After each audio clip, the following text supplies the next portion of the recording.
CLA can help you build multiple attack sequences throughout the week without showing technique.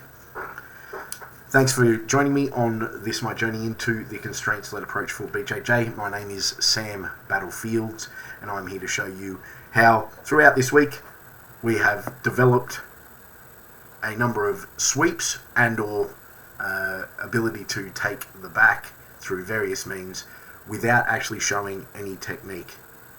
So I wanted to start out with our lesson plan as always, and I am doing something a little bit different, as you can tell. I'm starting this this video with a bit more information that you might want as a practitioner and or as a coach, but I'm being legit here. This has been something that I'm really happy with. I'm really proud of. That in the last 2 weeks we've been working on half guard, and half guard is, when you show half guard, you're only able to show these individual techniques, like, alright, you got to dive under and get this, or the next day it will be, you're going to go out the back and get this. Anyway, lesson plan started with, as always, boxing, reviewing a bit of footage of it. I'm kind of happy with where I'm at with my boxing. It definitely can improve. I did lead hand only this time. As I said, I feel like I've improved quite drastically with it. I'll just leave that there. The next game was, and we did it 1 minute, so 1 minute round, so it was good to warm up. And then we went straight into 1 minute connection, 2 single leg rounds.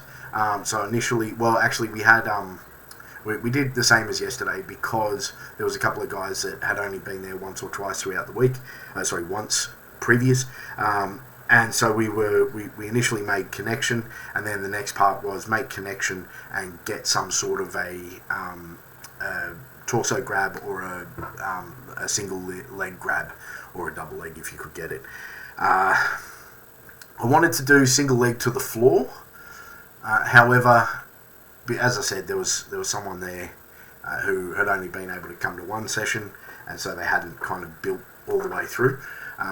And there is with takedowns, there's a little bit more room because it's so much more dynamic for injury and that sort of thing. Anyway, that was the reason for not doing the single leg to the floor. I don't think there's too much of an issue though. I did struggle to get to the single leg this time. People are getting better at, as I get better, they get better, and so they're figuring out, the different angles that they need to be on to stop me from doing what I want to do. Similarly, I wanted to make a really quick point here. Earlier on this week, I postulated that it would take 3 to 6 weeks before we would see a reduction in the franticness of one particular guy, Paul, in gaining the connection. I mentioned in, I think it was Tuesday's class, he was violently trying to strip all grips and hands were going everywhere. And I said to the boys afterwards, not Paul had actually left at this stage, and I said, I've got a theory that within 3 to 6 weeks, Paul will not be as frantic as that. And I'm talking 3 days, 4 days, and he's nowhere near as frantic as he was. I would fucking love to see that progression. Like, I would have loved to have shown him a video of him then and in 3 weeks, but even then and today, like Tuesday and today, the difference was stark. Really, it was stark. I mean, yeah, this allows us to navigate the chaos, as I've said it before, and do so in a way that, for the most part, keeps you calm. Obviously, there's got to be an element of franticness. Otherwise, you become a floppy nobody, dead drilling, right? So, anyway, let's move on. We started out because this week, and I do really want to get to letting you know about how we built these multiple attack sequences without showing technique, because essentially we started out by just trying to get people side to side. So I'm going to say Tuesday, Wednesday, we really tried to get them figuring out how to put them on their back, basically, when you're in half guard and rocking back and forth My game, I attempted to, initially get them to go out. Don't worry about it. Go back and watch the videos for Tuesday, Wednesday, Thursday. They're all there. But today, what we did was we had the same game, right? We started, in this case, we started with the first one, which was the hands clasped, so in half guard, hands clasped over the foot. Aaron brought a really good attention, which is try and get the toes or the foot rather than over the ankle, because the ankle you can then turn stuff away and like kick out and that sort of thing. But if you control the foot or the toes against the butt, so much more strong, or so much stronger. The actual game was we get in deep into half guard, get our chest as much on their hips as possible, clasp around the foot, which you've got their foot against their own ass, clasp around that, and I brought attention to the grips on this particular occasion. I just said, look, you can choose your grips, whatever makes you feel comfortable, but I noticed that a few guys were instead of grabbing like this, they're grabbing their own hand like that, and it's not a bad thing, but I wanted to bring attention to, your Gables, your S grips, that sort of thing, right? And I wanted to do that beforehand, just because the goal was not to like lose that grip straight away, and then like the goal was to actually get a sweep, right? Or on top, like it is a sweep. So in this case, we'd sort of worked on hip, and yesterday out the back, right? We did that game. A couple of the guys, as I said, hadn't been there throughout the week, but they were able to move, get, and they got one of the win conditions.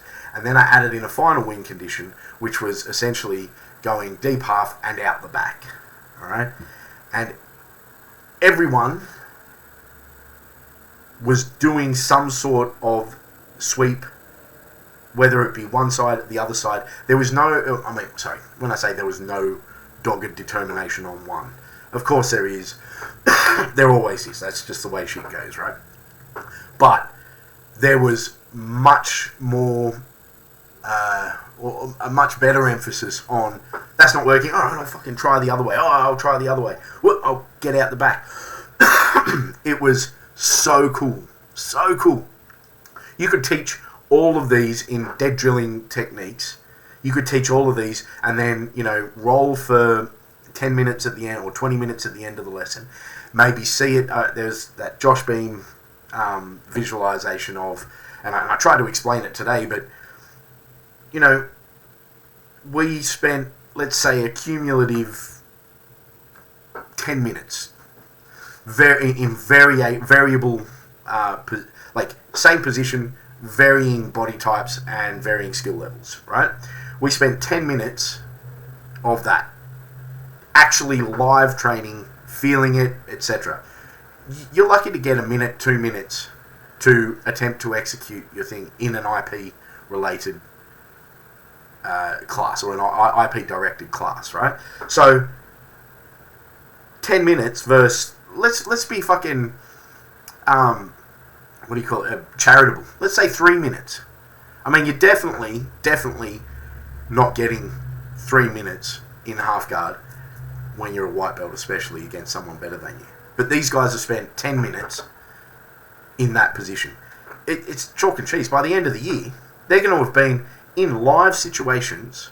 Yeah, okay, it's a slice, but they're going to be in live situations of these slices without question, way more than any other thing. And they know now that it's not about I'm going to execute the technique where I go out the back. No, they're going to push on that, pull on this, get underneath, pull on this, do this, and it's going to create space, and then they're going to be able to get some sort of better position using half guard now.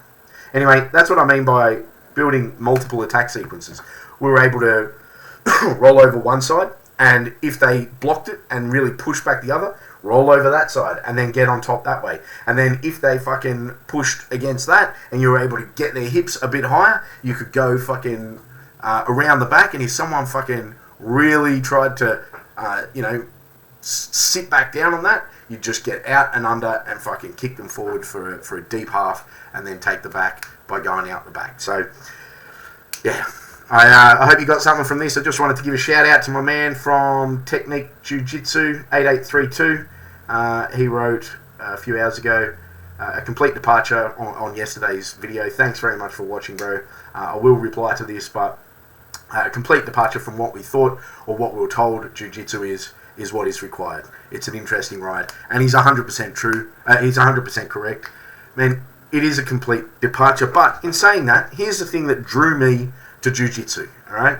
It was the fact that they were an alive martial art. They tested and measured and went to figure out what actually worked. They didn't bullshit themselves and go, well, if I was in the moment, I would be able to pull off this fucking flowery thing with a wrist lock that would then have the person flying through the air because otherwise they break their wrist. Fucking nonsense, right? Absolute nonsense. How do I know this? I've seen some serious violence in my life, all right? I love the fact that Jiu-Jitsu tested what they said. They used the alive principle, and when I early on in my sort of research / journey into Jiu-Jitsu, I found Matt Thornton, a big fan of Matt Thornton and his aliveness theory, and he would do what's considered like a still would be considered IP now, but the idea that you have to practice alive. Anyway, this is Sam Battlefields. Hope you got something out of this. Like, comment, subscribe. Please do comment below. Let me know how this new sort of format's going.